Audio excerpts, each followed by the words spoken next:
Después tenemos que las relaciones de poder tienen, como toda relación, sujeto, objeto y causa. ¿Bien? El sujeto titular es la persona que ejerce, persona humana o persona jurídica que ejerce la relación de poder. La capacidad en el caso de las personas humanas, ya vimos que está en el artículo 1922, que inciso A, que sí o sí necesitan de 10 años para entablar una relación de poder. Por ejemplo, Alterini dice que un bebé que tiene un chupete, en realidad no hay una relación de poder, sino que hay juxtaposición local, como lo que hace rato estábamos diciendo. No tiene capacidad él, no tiene aptitud para querer entablar ese vínculo fáctico. Sí, yo como madre le podría decir que a un chico de 3 años le sacas el chupete y te tiene absolutamente claro de que ejerce o sea, un derecho ahí sí de se posesión. nota que quiere, digamos, Claro. establecerlo. Pero bueno, son presunciones legales, Claro. iures de iures, supongo. Como es Alterini, le tomemos el ejemplo. Claro. Después tenemos que la relación de poder, y entiéndase relación de poder, no estamos hablando de posesión, relación de poder, o sea que es aplicable para posesión, tenencia y servidor de la posesión. Puede haber 2 titulares o más titulares de la relación de poder, que es el caso que en el programa aparece como coposesión, porque puede existir coposesión, cotenencia o coservidores de la posesión, siempre y cuando ellas no sean de la misma naturaleza y sean excluyentes entre sí. Por ejemplo, en el caso de coposesión serían los condóminos. Los condóminos son 2 o más personas que ejercen el derecho real de dominio sobre una misma cosa, y a su vez puede ser que todos ellos poseen una misma cosa. O sea, tienen que poseer siempre una parte de la cosa. Si mi coposesión apunta al todo, ya no hay coposesión.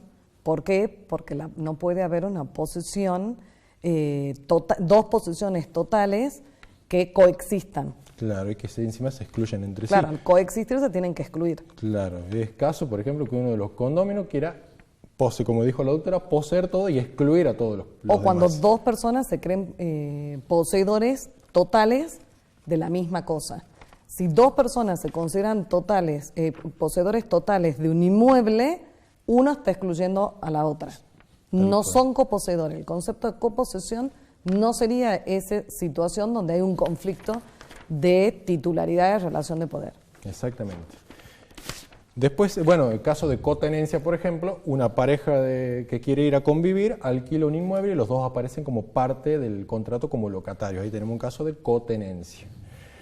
Con respecto al tema de las personas jurídicas, también ellas ejercen la posesión o la tenencia, pero hay que tener en cuenta una teoría que es la llamada teoría del órgano, que dice que los administradores y los representantes de una persona jurídica que actúan por ella, en realidad no actúan como representantes, sino que actúan como si fueran órganos de ella, y su manifestación de voluntad es como si fuera la misma manifestación de voluntad de la persona jurídica. Por ende son sus representantes y administradores los que ejercerían la relación de poder, pero no en nombre de la persona jurídica, sino que como si fueran ella.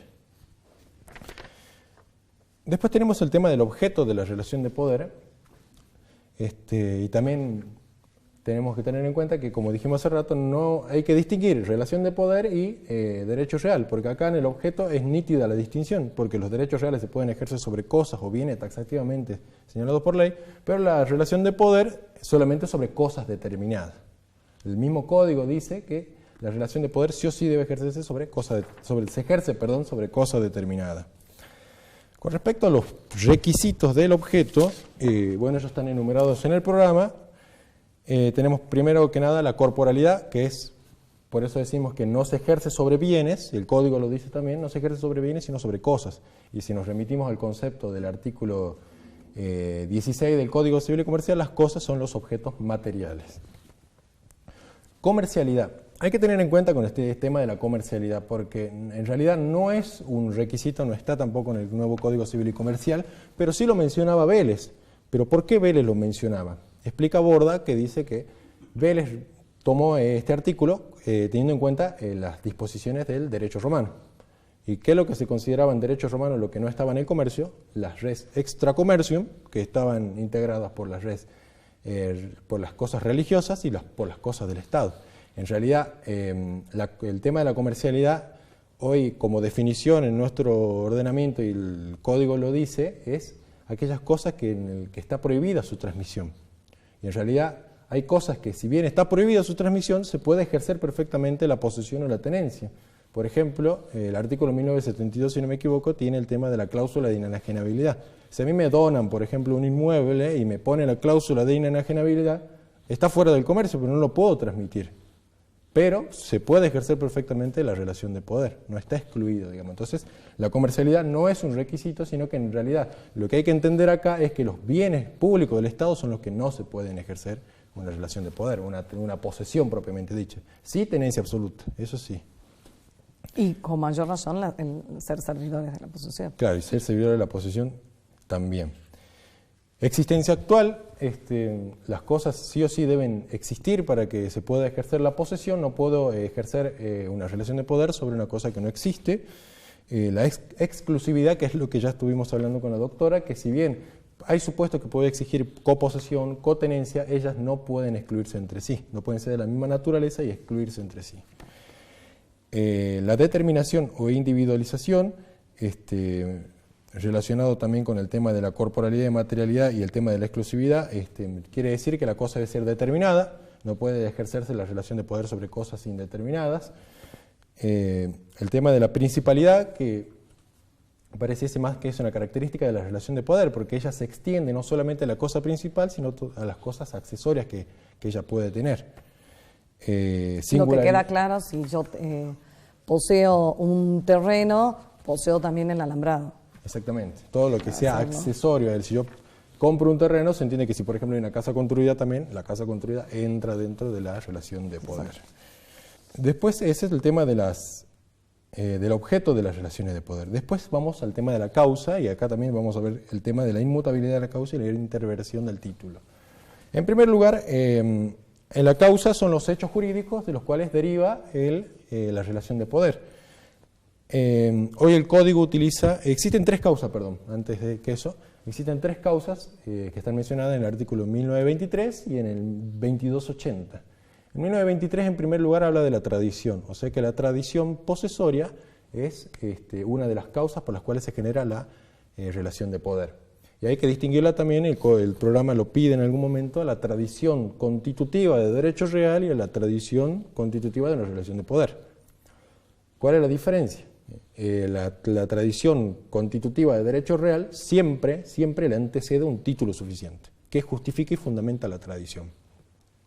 En cambio, la tradición posesoria, o digamos la tradición que constituye una relación de poder, mejor dicho, no necesariamente le antecede ese título suficiente configurador de un derecho real. Por ejemplo, un contrato de locación genera la obligación para el locador de realizar la entrega de la cosa al locatario para que él pueda, en el caso de un inmueble, habitarla. Y en ese caso estaríamos frente a una tradición constitutiva de relación de poder, pero no una tradición constitutiva de derecho real.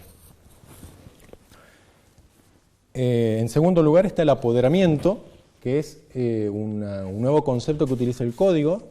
En Vélez se utilizaba el tema, la terminología aprehensión, y la doctrina distinguía que más parecía que ese concepto se utilizaba para las cosas muebles y la ocupación era más propio para las cosas inmuebles. Pero el apoderamiento, digamos que vendría a servir como un género comprensivo de ambas y puede utilizarse tanto para cosas muebles como para cosas inmuebles. Asimismo, el apoderamiento puede ser lícito o ilícito. Por ejemplo, si yo me apodero de unas cosas abandonadas, sería un apoderamiento lícito.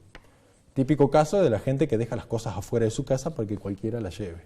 Entonces yo realizo un apoderamiento y a su vez también ese apoderamiento no solamente constituye la relación de poder, sino también el derecho real, que es el de dominio, por medio de lo que sería la apropiación. Después puede ser un apoderamiento ilícito, por ejemplo el desapoderamiento, en el caso del hurto o en el caso del robo. Y por último tenemos como tercera causa constitutiva de la relación de poder la sucesión mortis causa, que eso ya nos lleva al artículo 2280, que dice, palabras más, palabras menos, que... Vayamos al título, al libro de sucesión. Claro, hay que el libro de sucesión y leer el 2280, que palabras más, palabras menos, dice que lo que el causante era poseedor, los herederos siguen teniendo esa posesión. Y ahora vamos con el tema del principio de inmutabilidad de la causa.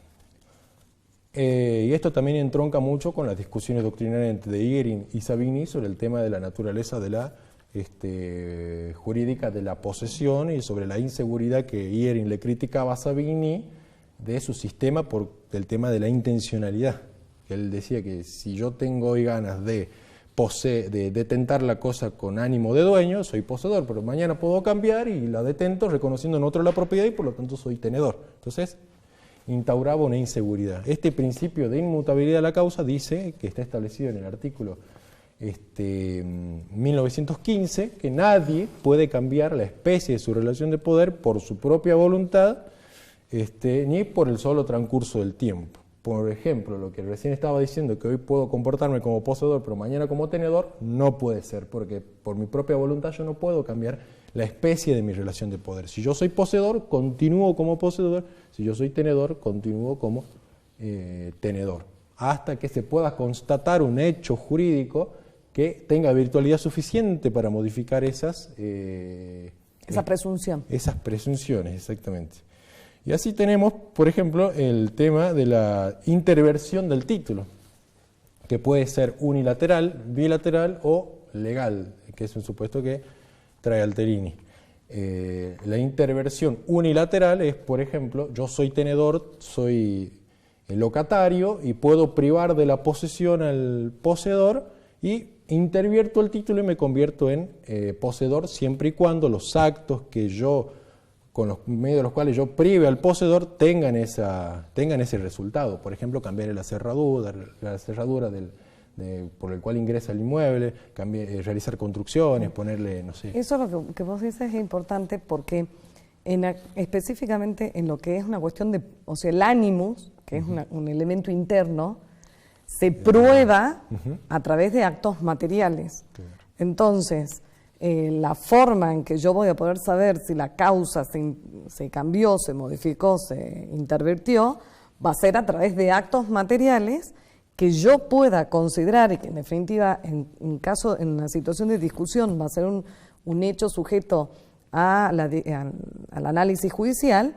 Yo voy a poder analizar sí o sí si esos actos tuvieron o no la suficiente entidad como para considerarse que había intervertido el título, que un tenedor decidió en un momento dado convertirse en poseedor.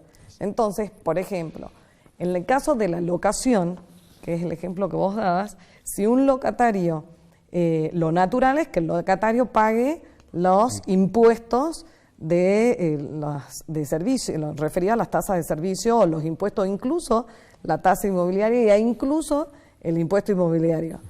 En consecuencia, ese tipo de acto material que a veces se puede considerar como un hecho material o un acto material que evidencia mi cambio de causa de mi posesión, resulta que para un locatario es un hecho que se compadece con esa causa de la posesión. No va a servir, no va a ser suficiente.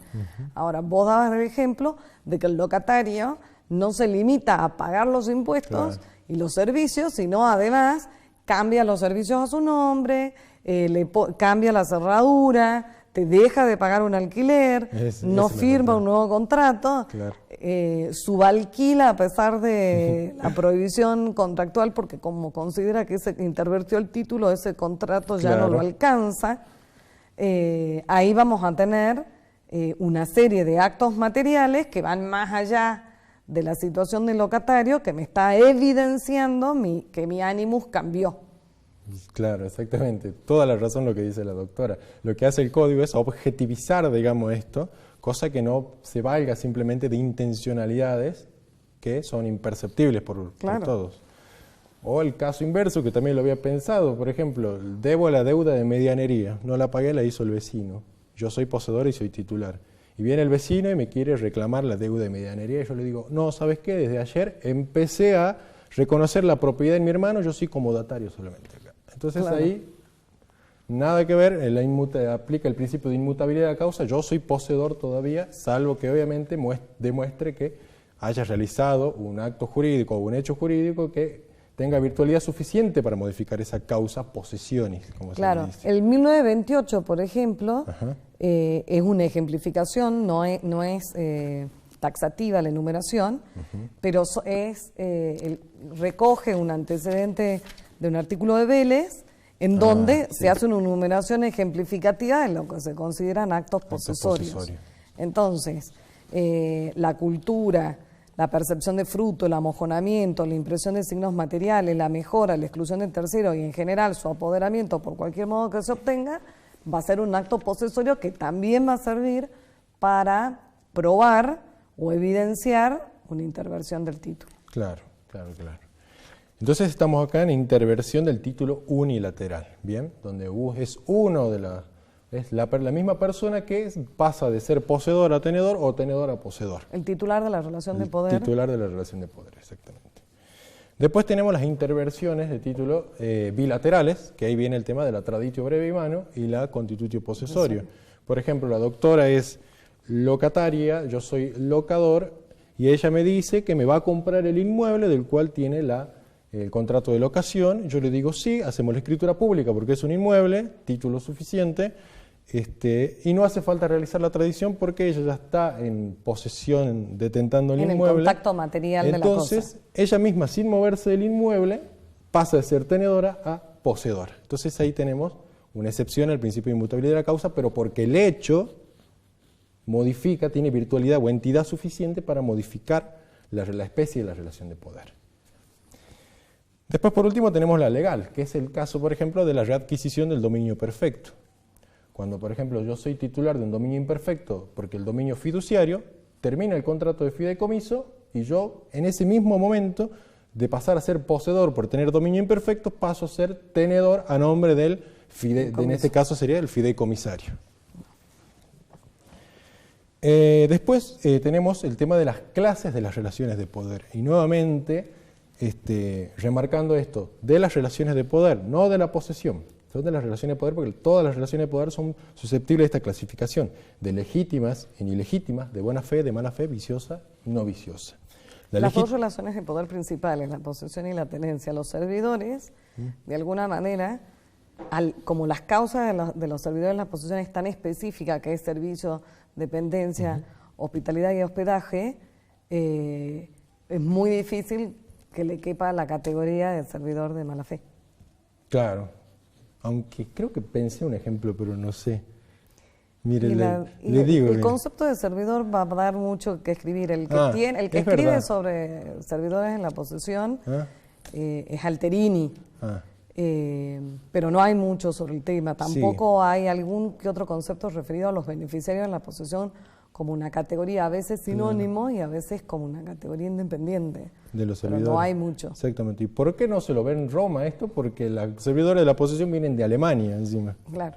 Legítimas cuando importa el ejercicio de un derecho patrimonial. En el caso de la posesión es legítima cuando importa el ejercicio de un derecho real. El servidor de la posesión y de la tenencia es cuando importa el ejercicio de un derecho personal. Y acá el ejemplo, por ejemplo, el polizón, por ejemplo, una persona que se mete sin haber pagado, por ejemplo, el transporte y entra, yo supongo que sería un servidor de la posesión, pero ilegítimo, porque en realidad no ha, el establecer ese vínculo con la cosa no está respaldado por el derecho tampoco, porque se metió y no pagó.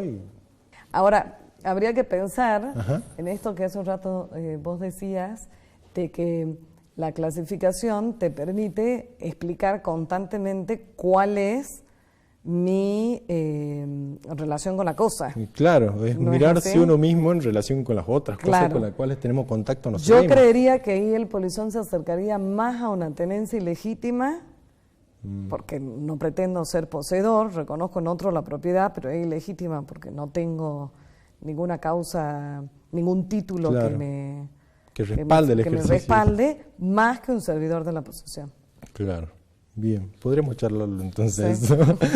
Es interesante, siempre la relación de poderes del día a día. Sí. Es día a día. Y el servidor es un concepto nuevo porque ya lo trae específicamente el código acá. Claro. Y no solamente acá, sino en un par de supuestos donde, como es por ejemplo la legitimación activa para la defensa extrajudicial de la posesión. Sí. O sea que evidentemente tiene una regulación, aunque sean 2 artículos, que antes no la tenía. Exacto. Encima, la otra cosa, yo también me preguntaba cómo diferenciar el tenedor del servidor después también, porque hay situaciones en las cuales aparecen... Hay como una yuxtaposición, para seguir con la misma terminología, Sí. hay un poco de una yuxtaposición medio difícil de decir, yo consideré siempre que un tenedor, que una persona que llega a un hotel, y qué diferencia puede haber entre el locatario, Claro. el comodatario, el huésped de hotel, Claro. ¿no? Que son los ejemplos de tenedores, de repente con el servidor por hospitalidad. Claro. Entonces, es difícil y encima es muy importante distinguirlo porque es el tema de la legitimación de las acciones posesorias. Y es importante además porque la naturaleza de tu relación de poder va a servir después, si intervertís la causa, para ver cuándo te convertiste ¿cómo se llama? En poseedor. Claro. Cuando eso esos también. actos eran de un simple servidor, de un simple tenedor o de un verdadero Y poseedor. pasaron a saltar hasta el poseedor, claro, exactamente. Después tenemos que la clasificación, bueno, va de legítima a ilegítima. La ilegítima a su vez se subclasifica de buena o de mala fe. Esto de la buena o mala fe hay que tener en cuenta que la buena fe, hay dos acepciones de buena fe, que es buena fe objetiva y la buena fe subjetiva. La buena fe objetiva es la de comportarse honestamente y la de la buena fe subjetiva es la de la creencia de un derecho. Acá estamos con esta última, Con la la subjetiva. subjetiva. Cuando nosotros, por ejemplo, hablamos de la buena fe en el ejercicio de los derechos reales, hablamos de la buena fe objetiva. Acá estamos en subjetiva, en la creencia de tener un título, un derecho para el ejercicio de esa relación de poder. De hecho, vos la clase pasada desarrollaste el tema del título putativo, que Sí. sería el caso Claro. del poseedor ilegítimo, pero de buena fe. Ya no lo había visto, tiene razón, es verdad. El poseedor ilegítimo. Después de la mala fe tenemos la mala fe viciosa y la no viciosa. La no viciosa se le dice mala fe simple directamente y la viciosa es aquella que es, en el caso de los muebles, por hurto, estafa o abuso de confianza.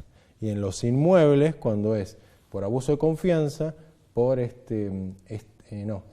abuso de confianza, clandestinidad y violencia.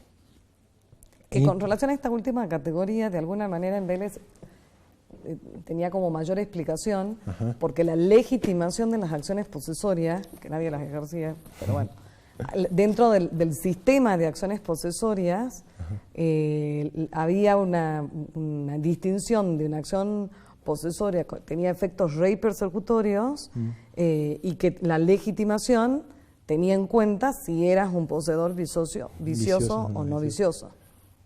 Claro, esta clasificación, claro, como dice la doctora, tenía más importancia, digamos, distinguir entre uno y otro en el tema de la legitimación en esos casos. Se le ha pretendido sacar en el proyecto de 1998 esta clasificación de viciosa y no viciosa, pero el Código Civil y Comercial la vuelve a recoger, pero para darle el efecto del tema de la pérdida de la cosa en el artículo 1921, si no me equivoco, que el poseedor no vicioso responde por la pérdida, salvo que pruebe que la cosa igualmente iba a perecer en aquel que tiene derecho a reclamarla. En cambio, en el poseedor vicioso, él igualmente va a responder a pesar de que haya mediado caso fortuito o fuerza mayor en esa pérdida. Básicamente los fundamentos dice que es bueno distinguir, o hace más honor a la palabra justicia, distinguir entre aquella persona que entró a la relación de poder no causando un hecho ilícito, que sería el poseedor ilegítimo de buena fe, de mala fe simple, de mala fe simple. Puede confundir un poco la clasificación. Sí. En cambio, el poseedor vicioso directamente entra, como enumeramos recién, en los casos de delincuencia, porque dice hurto, dice clandestinidad, dice estafa. Entonces, era bueno separarlo y, por ejemplo, darle esta sanción en el caso de que pierda la cosa. Perfecto. Y por último tenemos las presunciones de las relaciones de poder.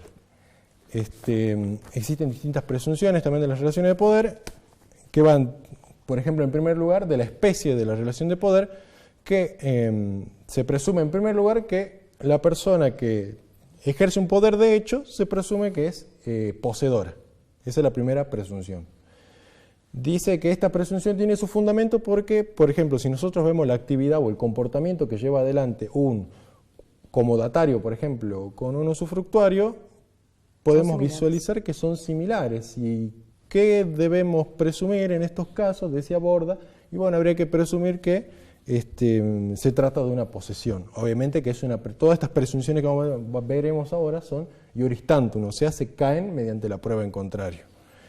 Que son todos conceptos que se van engarzando desde que se explica el elementos animus, cuando se explica la causa, cuando se explica que la causa es inmutable, cuando se explica que la causa es inmutable y para modificarse tiene que ver específicamente en la intervención a través de actos materiales concretos que tengan la entidad para uno poder reconocer esa modificación, y de nuevo con la presunción de que frente a situaciones que solamente se distinguen por el animus, la seguridad jurídica me dice, bueno, empecemos a presumir que es una posesión. Claro, una posesión. Sí, todos los temas acá de relaciones de poder están íntimamente vinculados, todos concatenados. Hay que estudiarlo y leerlo con bastante detenimiento porque todas las cosas que se ven acá o que se estudian acá tienen mucha relación con todo lo que... La unidad 3, 4, 5 y 6 es temas que sí o sí se vinculan uno con otro. Hay que ir remisión de un lugar a otro para ir entendiéndola. Después quedamos en relación de poder de buena fe o de mala fe. En segundo lugar, ¿qué es lo que se presume? Primero, que es una posesión. En segundo lugar, que es legítima. Y en tercer lugar, se presume que ella es de buena fe. O sea, son presunciones iuris tantum que pueden caer por la prueba en contrario. Es decir, que la persona en este caso se presumirá que ejercita un derecho patrimonial y que es de buena fe, es decir, que lo hace creyendo y bien que es titular de ese derecho patrimonial. Después tenemos la presunción de fecha y extensión, que eso es cuando media un título que habilita a la posesión o a la tenencia, y se va a presumir, ese es el artículo 1914, que comienza de la fecha del título. Comienza de la fecha del título. Y se extiende a la fecha que el mismo título indica. Claro, tiene la extensión, la relación de poder, de la que en el título clarifica. O sea, tiene la extensión esa que el título dice. Digamos que esto básicamente sería generalmente para las posesiones o tenencias legítimas. Claro, porque tienen un título. Claro, porque tienen el antecedente del título. Igual generalmente, ¿no? Pues no todas. Esto es importante porque, por ejemplo, en la diferencia entre posesión y tenencia, y siendo que el poseedor puede adquirir el derecho real de dominio a través de una posesión ventianial, el 1914, si yo tengo un contrato de alquiler o un contrato de comodato que me dijo que yo tenía un alquiler por 5 años y yo después decido intervertir el título, y va a haber una etapa del tiempo que no me va a correr. Yo voy a tener que acreditar que me empezó a correr a determinada época. ¿Por qué? Porque ya de entrada mi título, que era mi contrato de locación, me indicaba que mi relación de poder de tenencia inició tal fecha y se extendía por la fecha que decía el contrato de locación. Claro, la verdad que es bastante interesante la observación de la doctora, muy buena, porque es verdad, porque si yo, por ejemplo, intervertí el título al año nomás de la locación, cuando quiera hacer la prescripción adquisitiva, esos 4 años que voy a presentar tengo una el presunción título, en contra que voy a tener que... Claro, demostrar y hacerla caer, derribarla esa presunción. Y por último tenemos la presunción de continuidad, que está en el artículo 1930, que alude a que se presume, a menos que exista prueba en contrario, que el sujeto actual de la posesión o de la tenencia que prueba haberla ejercitado anteriormente, la mantuvo durante el tiempo intermedio. Creo que esta sirve bastante para el tema de la prescripción adquisitiva, que si una persona prueba que la poseyó hace 20 años y la pruebo que la poseo ahora todavía, se entiende que por el tiempo intermedio también la he poseído. Claro, porque además esto responde al concepto mismo de causa que nosotros decíamos, es inalterable. Entonces, si yo si yo usurpo un inmueble con la idea de comportarme respecto de ese terreno como dueño, por más usurpador que sea, que voy a estar ante un supuesto de un poseedor ilegítimo y puede ser inclusive de mala fe vicioso, la realidad es que si él entró como usurpador, se va a presumir de que si entró como usurpador, se mantiene la continuidad de esa posesión. Exacto. No voy a poder decir, no, a los 10 él entró como usurpador, quería ser poseedor, pero a los 10 años, de repente un día, reconoció en otro la propiedad. La propiedad, y siempre. Entonces es una presunción que en este caso es a favor del poseedor, El poseedor. aún ilegítimo, de mala fe y vicioso. Claro, exactamente. Bien. ¿Por qué? Porque son relaciones de poder. El derecho protege la relación de poder. Bien. Entonces, en síntesis, redondeando ya casi, tengamos en cuenta entonces que la relación de poder es un poder de hecho para distinguirlo de los derechos reales, porque suele confundirse que pareciese que se piensa que el derecho real necesariamente implica la posesión. No, la posesión es una relación de poder o que como tal es fáctica o de hecho, y otra cosa es el derecho real. Es más, Vélez decía que la posesión era un elemento del derecho real junto con la cosa. En verdad la doctrina demostró que en realidad no es un elemento, sino que es el contenido, y no de todos los derechos reales, sino solamente de los derechos reales que se ejercen por la posesión.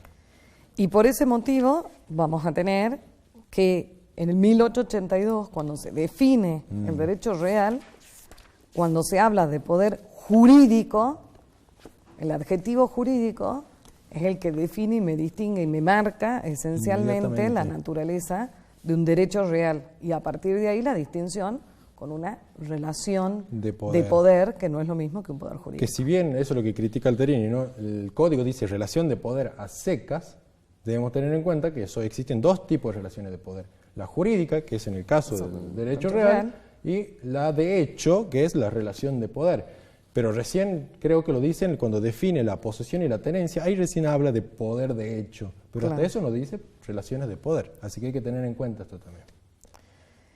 Bueno, muchas gracias, Facundo, muy clara tu disertación sobre las bolillas. Eso 3 y 4. espero que quede claro, que los chicos entiendan. Bueno, buenas tardes, muchas gracias.